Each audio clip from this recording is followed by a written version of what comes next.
Hinduja foundation को, इस पूरे आयोजन को आयोजित करने, भारत की धरोहर को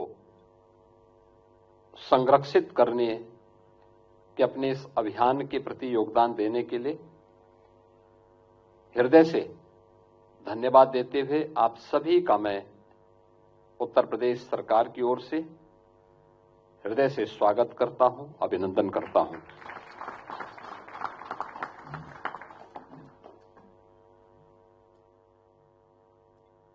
यह पुस्तक और ये समारोह एक केवल एक सामान्य पुस्तक का विमोचन नहीं है, दुनिया की आंखों को खोलने वाला एक दस्तावेज भी है।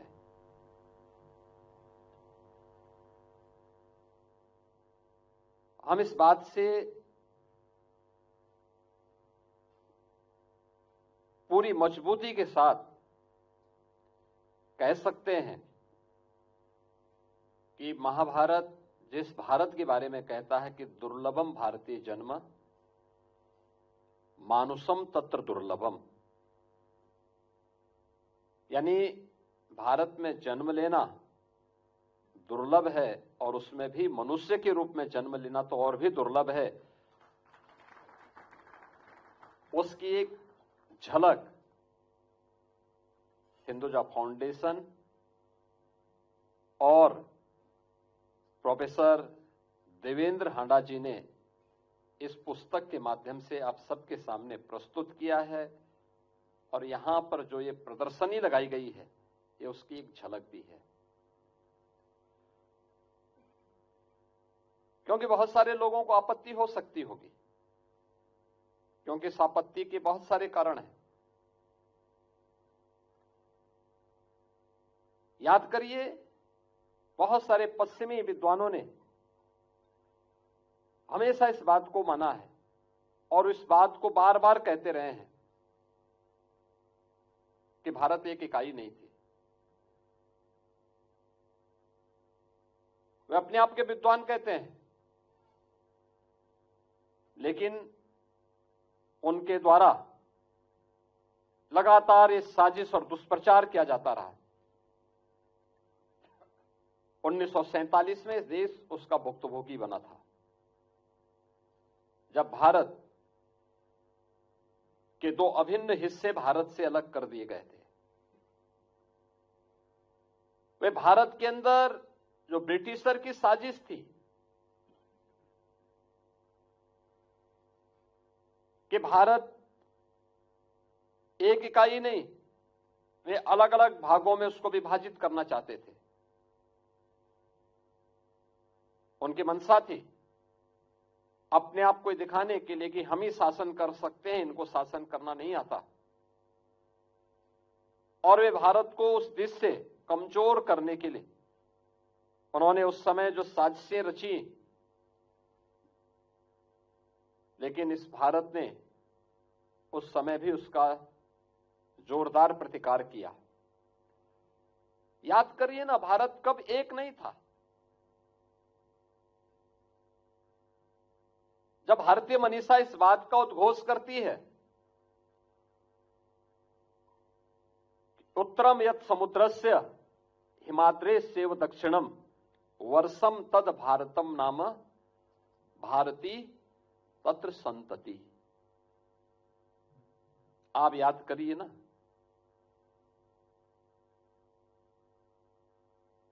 यह जो श्लोक है यह ब्रिटिशर ने भी नहीं दिया है और इस्लाम ने भी नहीं दिया है।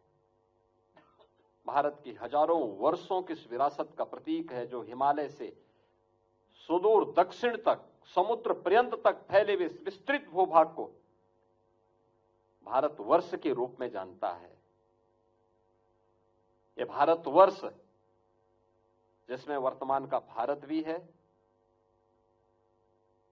पाकिस्तान भी है, बांग्लादेश भी है, ये बृहत्तर भारत यही बृहत्तर भारत, यही भारतीयों का देश है। इसकी संतति भारतीय कहलाती है। ये हजारों वर्षों की इस विरासत को लोग विस्मृत कर दिए, इसलिए इस प्रकार की टिप्पणियां करते हैं। ये जो सिक्के यहां प्रदर्शित किए गए हैं उत्तर भारत से जुड़े हुए, और पुस्तक की जो टाइटल भी दी गई है कि प्रारंभिक उत्तर भारत और इसके सिक्के, आपने देखा होगा इसमें अयोध्या के सिक्के भी हैं, इसमें गुप्त काल और मौर्य काल से जुड़े हुए भी सिक्के हैं। यानी हिंदुजा फाउंडेशन ने 34,000 से अधिक ऐसे सिक्के जो भारत की धरोहर के रूप में भारत की उस ऐतिहासिक पृष्ठभूमि को वर्तमान पीढ़ी के सामने एक बेहतरीन प्रमाण के साथ प्रस्तुत करता है। और यह जो पुस्तक है, पुस्तक ने तो अपने आप में 2500 वर्ष की इस विरासत को हमारे सामने रखा है। याद करिए ना, आज के जो पाश्चात्य इतिहासकार हैं इनको 2000 वर्ष पुरानी किसी भी बारे में कोई जानकारी नहीं है। 2000 वर्ष पुरानी का मतलब उनका यह मानना है कि 2000 वर्ष पहले कुछ था ही नहीं, और उस समय की उनकी जो धारणा है वह तो आप उनके विभिन्न ग्रंथों के माध्यम से देख सकते हैं।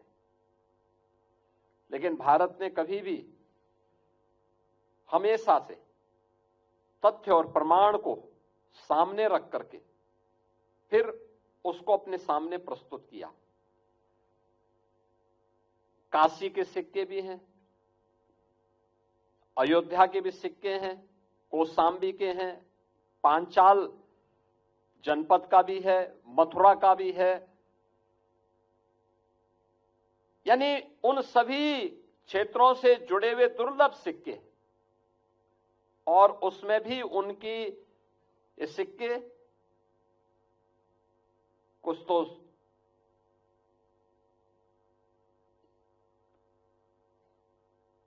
तांबे के हैं, कुछ चांदी से जुड़े चांदी के हैं, कुछ अन्य मिक्स धातु से भी बने हुए हैं। इन सिक्कों से हमें उस समय की मापक पद्धति के बारे में भी और उस समय के इतिहास को समझने, उस समय की भौगोलिक, सामाजिक और आर्थिक परिस्थितियों के बारे में भी जानने का एक बहुत बड़ा अवसर प्राप्त होता है। आप याद करिए ना, इतनी भारी विरासत आज भी पश्चिम में मानने को तैयार नहीं। आज भी वे मानते हैं कि दुनिया को लोकतंत्र उन्होंने दिया, जबकि इससे बड़ा सफेद झूठ दूसरा नहीं हो सकता। याद करिए वैशाली गणराज्य, ये अपने आप में लोकतंत्र की आधारशिला रखने वाला प्रारंभिक गणराज्यों में से एक है। और इसीलिए आदरणीय प्रधानमंत्री जी ने G20 समिट के दौरान इस बात को पूरी मजबूती के साथ कहा था कि भारत दुनिया का सबसे बड़ा लोकतंत्र ही नहीं, बल्कि भारत लोकतंत्र की जननी भी है। यह भी प्रधानमंत्री मोदी जी ने इसलिए कहा क्योंकि लोकतंत्र के बारे में अगर किसी को जानना है तो उसको भारत से सीखना होगा। ये सिक्के भारत की उस विरासत के प्रतीक हैं, भारत की उस धरोहर के प्रतीक हैं, जिसको भारत और भारतीयता पर, भारत की सनातन परंपरा पर जिसने जियो और जीने दो पर विश्वास किया, और दुनिया की कौन से ऐसी जाति, मत, मजहब, संप्रदाय है जिसको उसकी विपत्ति के समय हम भारतीयों ने शरण देकर के फलने, फूलने, आगे बढ़ने के लिए अवसर न दिया हो। दुनिया के अंदर क्या कोई और देश है, कोई अन्य मत, मजहब या संप्रदाय है जो इस बात की घोषणा करता हो कि अयम निज परोवेति गणना लघु चेतसाम उदार चरितानाम तो सुधेव कुटुंबकम। ये केवल भारत ही इसकी घोषणा कर सकता है, दुनिया में कोई दूसरा नहीं कर सकता है। और मैं इस बात को लेकर के हिंदुस्तान फाउंडेशन ने 34,000 से अधिक सिक्कों को एक धरोहर के रूप में आज की वर्तमान पीढ़ी के सामने प्रस्तुत किया है। मैं देख रहा था, हम जो तोल की किसी चीज के बारे में जानते हैं, सबसे पहले दुनिया को अंदर किसी ने दिया था, मनु ने मापक की भी और तोल की पद्धति का एहसास दुनिया को कराया था। आपने देखा होगा उसमें आज भी हमारे यहां बहुत सारे पुराने जो भी धातु हैं उनका मापन हम लोग उसी रूप में लेते हैं। देखो उसमें मासा भी है जो सबसे छोटी तोल की इकाई है, तोला भी है। मुझे लगता है कि तोला तो अब केवल लोग सोने को ही उसके रूप में लेते हैं, सामान्य उसके रूप में नहीं लेते। और सोने का दाम तो लोग देख ही रहे हैं कि कितना,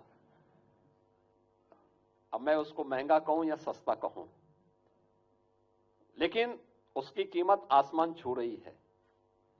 लेकिन आप देखें ना, मासा भी है, तोला भी है, सिक्कों के मापक भी उसी रूप में दिए गए, उसी रूप में बनाए गए हैं। और कितनी दुर्लभ धरोहर है। निश्चित ही ये बहुत सुंदर प्रयास है हिंदुजा फाउंडेशन का, और मैं इसके जो यशस्वी लेखक हैं जिन्होंने उसको प्रदर्शित किया है, और खास तौर पर उत्तर भारत से जुड़े हुए इन सभी सिक्कों को इस प्रदर्शनी के माध्यम से आम जनमानस के सामने भी उनको दिखाने का एक प्रयास किया है। और मुझे लगता है एक नई प्रेरणा भी मिलेगी। यत्र तत्र बिखरे हुए इस प्रकार के सिक्कों को फिर से इकट्ठा करने का एक अवसर और एक नई प्रेरणा भी हमारी वर्तमान पीढ़ी को प्राप्त होगी। अन्यथा उत्खनन में बहुत सारी जगह निकलते हैं, लोग उसकी कीमत नहीं समझते, फेंक देते हैं, उसको गला देते हैं, किसी अन्य उसमें फेंक देते हैं। लेकिन आज जब मैंने यहां पे देखा उसको, जब यहां पे हम लोग अशोक हिंदुजा जी के साथ जब इसको देख रहे थे, अवलोकन कर रहे थे, और यहां पर वो बता रहे थे कि ये कौन सा सिक्का है, कब का है, किस जनपद से जुड़ा हुआ था, कौन से 16 जो महाजनपद थे उनमें से, यानी मौर्य शासनकाल, ये वही कालखंड है जब भारत का जो स्वर्ण युग था। याद करिए, उस कालखंड में दुनिया की इकोनॉमी में, अशोक जी उस समय दुनिया की इकोनॉमी में भारत का जो हिस्सा था वो 46% था।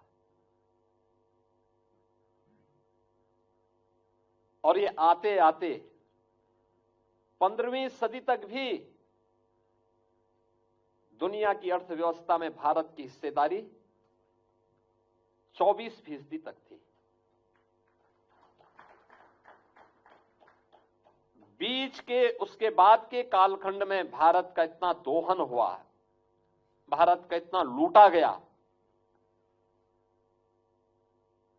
कि जब ये देश आजाद हुआ तब भारत की दुनिया की अर्थव्यवस्था में योगदान मात्र 1.5 से 2% रह गया था। और आज हम सब अपने देश के यशस्वी प्रधानमंत्री जी का आभार व्यक्त करते हैं कि जिन्होंने भारत को चौथी अर्थव्यवस्था बनाने में आज सफलता प्राप्त की है।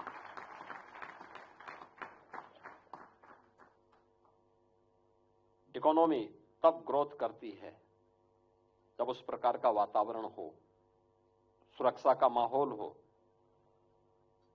अनुकूल वातावरण पैदा करना सरकार के साथ साथ समाज का भी समान दायित्व बनता है। सभी लोग मिलकर के जब प्रयास करते हैं तो उस प्रकार की स्थितियां पैदा करती हैं।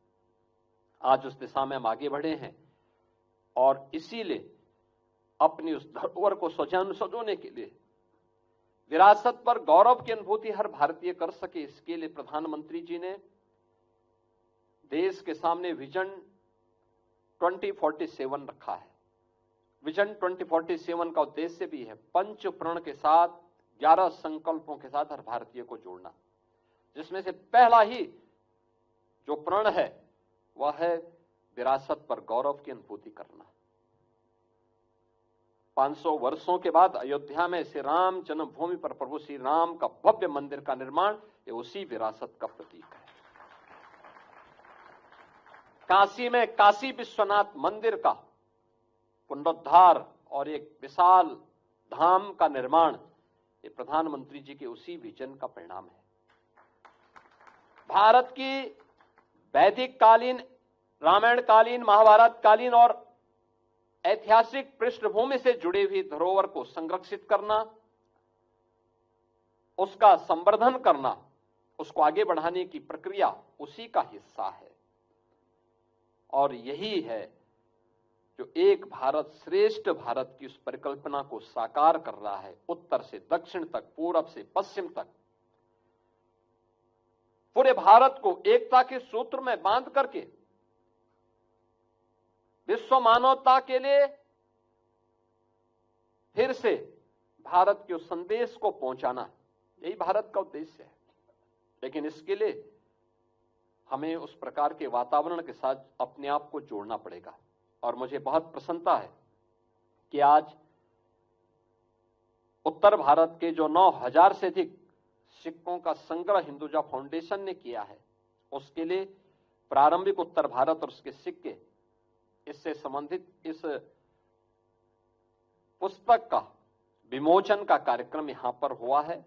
मैं इस पुस्तक के यशस्वी लेखक आचार्य देवेंद्र हांडा जी को और उनकी पूरी सहयोग, उस पूरी टीम को, उनके पूरी सभी सहयोगियों को हृदय से बधाई देता हूं, अपनी शुभकामनाएं देता हूं।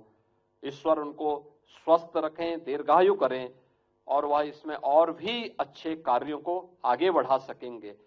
इस विश्वास के साथ मैं एक बार फिर से हिंदुजा फाउंडेशन, आचार्य देवेंद्र हांडा जी और उनकी पूरी टीम के प्रति हृदय से धन्यवाद देते हुए अपनी बधाई देता हूं, अपनी मंगल में शुभकामनाएं देता हूं। धन्यवाद। जय हिंद।